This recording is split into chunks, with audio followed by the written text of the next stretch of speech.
ఉంది. ప్రతి సందర్భంలో ఆ నీళ్లు ఎంతో కొంత మన వాట తీసుకోవడానికి అవకాశం ఉంది.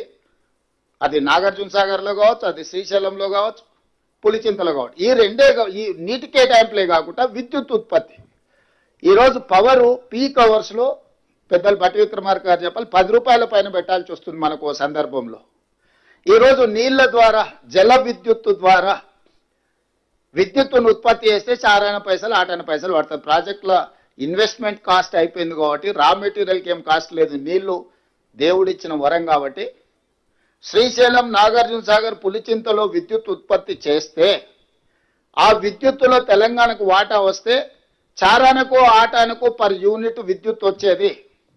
ఈరోజు శ్రీశైలం వెనకాలనే పోతిరెడ్డిపాడు, రాయలసీమ, ముచ్చమర్రి, మాల్యాల ద్వారా నీళ్లు లిఫ్టులు చేసుకొని పోవడం వల్ల శ్రీశైలం పవర్ ప్రాజెక్టు డిఫంక్ట్ అవుతుంది, Nagarjuna Sagar power project defunct అవుతుంది, పులిచింతలో ఉన్న పవర్ ప్రాజెక్టు డిఫంక్ట్ అవుతుంది. మీరు కేవలం నీళ్ల తీసుకెళ్లడం ద్వారా వ్యవసాయానికి జరిగే నష్టాన్ని మనం ఆలోచన చేస్తున్నాం. కానీ 4 8 యూనిట్ దొరికే పవర్ ప్రాజెక్ట్స్ కూడా డిఫంక్ట్ అవడంతో 10 రూపాయలకు పర్ యూనిట్ కొనుక్కునే పరిస్థితి తెలంగాణకు వస్తే, ఒకవేళ 10 రూపాయలు పెట్టినా విద్యుత్తు దొరకని పరిస్థితి వస్తే విద్యుత్తు పరంగా కూడా తెలంగాణకు తీరని నష్టం జరుగుద్ది. ఈ రెండవ నష్టాన్ని కూడా చంద్రశేఖరరావు గారే మనకు అందించిండు. మూడవది, ఆనాడు 2 టీఎంసీలతో పాలమూరు రంగారెడ్డి ఎత్తిపోతల కంబైన్డ్ స్టేట్లో జీవో ఇస్తే చంద్రశేఖరరావు గారు వచ్చిన తర్వాత 2 టీఎంసీలను కాస్త 3 టీఎంసీలు చేస్తాం అనుకున్నాం మేము.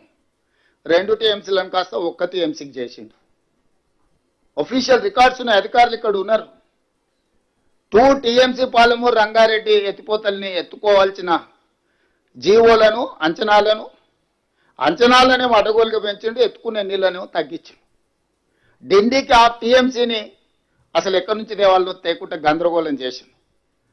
అవతల 4 టీఎంసీలతోని శ్రీశైలం బ్యాక్ వాటర్స్ నుంచి పోవాల్సింది దాదాపుగా 10 టీఎంసీలకు వాళ్ళు పెంచుకొని ప్రాజెక్టులు నిర్మించుకుంటే ఈరోజు 2 టీఎంసీలు తరలించే పాలమూరు రంగారెడ్డిని 1 టీఎంసీకి తగ్గించిండు. దాదాపుగా ఎస్ఎల్బీసీ 2006, 2007లో కోమటిరెడ్డి గారు వీళ్ళందరూ కొట్లాడి తెచ్చుకున్న గ్రావిటీతో తీసుకోవాల్సిన ఎస్ఎల్బీసీని 34 కిలోమీటర్లు ఉమ్మడి రాష్ట్రంలో టన్నెల్ కొడితే 10 కిలోమీటర్లు కొడితే అయిపోయింది. సంవత్సరానికి 1 కిలోమీటర్ పూర్తి చేసిన ఇవాళ ఎస్ఎల్బీసీ కంప్లీట్ అయి ఉండేది. జస్ట్ ఆ రోజు 1000 కోట్లు ఖర్చు పెడితే ఇవాళ 3000 కోట్లు అంచనా పెరిగినా అలా 1000 కోట్లు అంచనా ఖర్చు పెడితే 3,64,000 ఎకరాలకు నల్గొండ జిల్లాలో నీళ్ళిచ్చే ఎస్ఎల్బీసీని పడవ పెట్టిండు.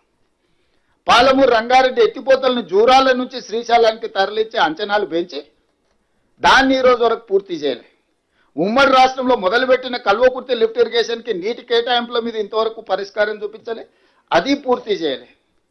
భీమా, నెట్టంపాడు, కోయిల్సాగర్ ఏ ప్రాజెక్టు చూసినా సీతారామసాగర్ వరకు, ఇందిరాసాగర్ వరకు ఆ కిందికి పోతే ఏ ఒక్క ప్రాజెక్టు కూడా ఈ 9.5-10 సంవత్సరాలలో చంద్రశేఖరరావు పూర్తి చేయకపోవడం వల్ల ఈరోజు మనకు హక్కులు రాలేదు, ప్రయోజనము చేకూరలేదు. చివరికి ఈరోజు దాన్ని సర్దిద్దుదామని మేము ఎప్పుడైతే కూర్చొని ఈయన ఇచ్చిన లేఖలు, ఈయన వాళ్ళ పట్ల చూపించిన ఔదార్యం, ప్రేమను, ఇది తెలంగాణ ప్రజలకు ప్రయోజనం లేదని ఎప్పుడైతే మేము మాట్లాడుతున్నామో ఈ రోజులను ప్రజలను తప్పుదోవ పట్టించడానికి ఈరోజు వాళ్ళు శాయశక్తుల ప్రయత్నం చేస్తున్నారు. అందుకే ఈరోజు కృష్ణానదిలో చంద్రశేఖరరావు గారు చేసిన ద్రోహము ఉమ్మడి రాష్ట్రంలో సీమాంధ్ర పాలకులు చేసిన అన్యాయానికంటే 1000 రెట్లు ఎక్కువ అన్యాయం చేసిండు చంద్రశేఖరరావు.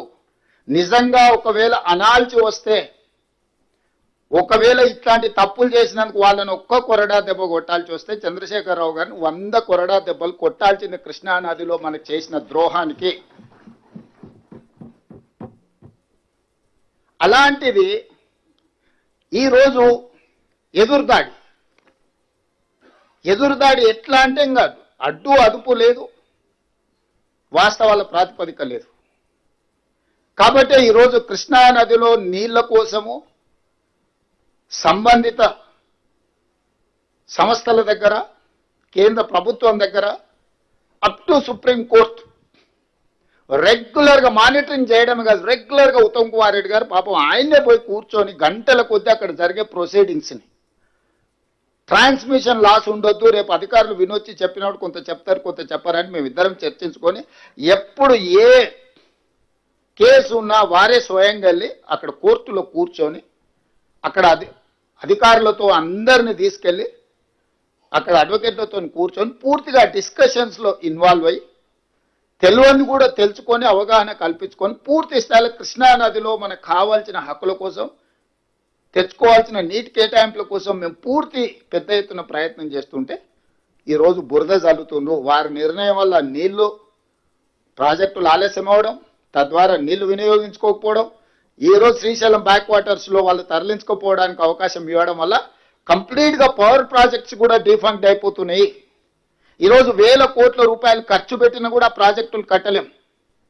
అప్పట్లో పెద్దలు కట్టారు కాబట్టి శ్రీశైలం, నాగార్జున సాగర్, పులిచింతలు పవర్ ప్రాజెక్ట్స్ ఈరోజు డెట్ ఫ్రీ అయిపోయినాయి. ఇవాళ పవర్ ప్రాజెక్టులు అన్నీ కూడా డిఫంక్ట్ అవుతున్నాయి. అంతర్జాతీయ జల విధానము ఒక బేసిన్లో అవసరాలు తీరిన తర్వాత ఇంకొక బేసిన్కి నీటిని తరలించాలి. ఏ రకంగా చంద్రశేఖరరావు గారు బేసిన్లు లేవు, బేసిజాలు లేవు అని చెప్తాడు? ఎవరిచ్చిండ్రు ఆయనకి అధికారం? ఏ హోదాలో ఆయన బేసిన్లు లేవు, బేసిజాలు లేవు, మీరు గోదావరి జలాలను కృష్ణా దాటించి పెన్నాకు తీసుకెళ్ళండి, మీకెందుకు నేను చూసుకుంటా అని వాళ్ళ తరఫున ఒకళ్ళతో పుచ్చుకుంటాడు? వాళ్ళ పట్ల వాళ్ళ పక్షాన పాలెగాడి కింద మారిండా? ఇది అడుగుదామంటే ఆయన రాడు.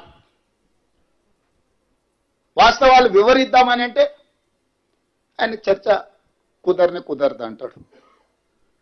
పిల్లలు వచ్చాము అన్ని చిల్లర మాటలు మాట్లాడతారు, ఇటు తిప్పితే అటు తిప్పితే అట్లాంటి మాటలకు చాలామంది ఉన్నారు సమాధానం చెప్పడానికి. కాకపోతే ప్రభుత్వం నడుపుతున్నాం కాబట్టి ఒక విధానం. రెండవది ఇంకా గోదావరి. ఇవాళ గోదావరి నది మీద ఆనాడు ఉమ్మడి రాష్ట్రంలో 2007-8లో కాంగ్రెస్ పార్టీ రాజశేఖర రెడ్డి గారు ఉన్నప్పుడు ప్రాణహిత చేవెళ్ళ డాక్టర్ బాబాసాహెబ్ అంబేద్కర్ తుమ్మిడిహెట్టి నుంచి మొదలుపెట్టి చేవెళ్ళ వరకు తీసుకురావాలని ప్రాణహిత నుంచి మొదలుపెట్టి చేవెళ్ళ అని ప్రాజెక్టు పేరే ప్రాణహిత చేవెళ్ళ. వెంకటస్వామి గారి సూచన మేరకు డాక్టర్ బాబాసాహెబ్ అంబేద్కర్ గారి పేరును ఆ రోజు జోడించడం జరిగింది నాకున్న సమాచారం.